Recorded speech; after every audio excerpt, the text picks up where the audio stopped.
Hi అండి. నమస్తే అందరికీ. నిన్నైతే మ్యారేజ్ డే అని చెప్పి నిన్న వీడియో అయితే కూడా పోస్ట్ చేశాను. కొంతమంది అయితే విషెస్ కూడా చెప్పారు. చెప్పిన వాళ్ళందరికీ థ్యాంక్ యూ సో మచ్ అండి.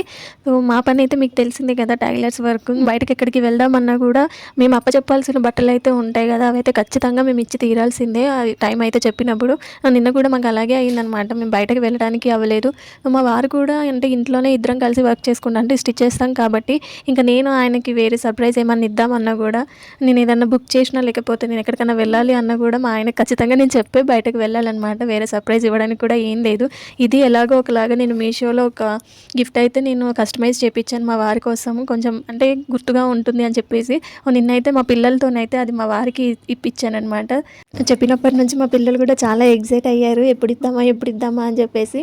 నా బర్త్డేకి అయినా మా వెడ్డింగ్ యానివర్సరీకి అయినా ప్రతిసారి మా వారే ఇస్తారనమాట. కాకపోతే ఈసారి కొంచెం బిజీగా ఉండడం వల్ల ఆయనకు అస్సలు టైం దొరకలేదు. అండ్ ప్రతిసారి ఆయనే ఇచ్చేవారు. నేను ఇప్పటివరకు ఏ రోజు కూడా ఆయనకి సర్ప్రైజ్ ఇచ్చింది లేదు, గిఫ్ట్ ప్రెజెంట్ చేసింది కూడా లేదు. మాది పేరుకే లవ్ మ్యారేజ్ అండి. మేము ఇప్పటివరకు అంటే మ్యారేజ్ కాకముందైనా నేను ఏ రోజు కూడా ఆయనకి గిఫ్ట్ అనేది ప్రెజెంట్ చేయలేదనమాట. ఎప్పుడైనా అంటే మ్యారేజ్కి ముందు మేము గిఫ్ట్లు ప్రెజెంట్ చేసుకునేది కూడా లేదు, ఒకరికొకరికి ఇచ్చుకునేది లేదు. ఇన్ఫ్యాక్ట్ చెప్పాలంటే మేము ఒకరికొకరు ప్రపోజ్ చేసుకుంది కూడా లేదనమాట. ఆయన ఏ రోజు కూడా ప్రపోజ్ చేసింది లేదు, నేను ఆయనకి చేసింది లేదు. మేము పెళ్లి కాకముందైనా కూడా నేను ఇలా చూసుకుంటాను అలా చూసుకుంటాను అని ఆయన ఏ రోజు కూడా చెప్పలేదు. అంటారు కదా, మనం నిజంగా ప్రేమించిన వ్యక్తి మనకి చెప్పాల్సిన అవసరం లేదు, వాళ్ళు చేసే పనుల్లోనే మనకి ఎంత ప్రేమిస్తున్నారు అనేది తెలుస్తుంది అని. అదైతే 100% నిజమండి. మేము ఏ రోజు కూడా ఒకరినొకరు ప్రపోజ్ చేసుకుంది లేదనమాట.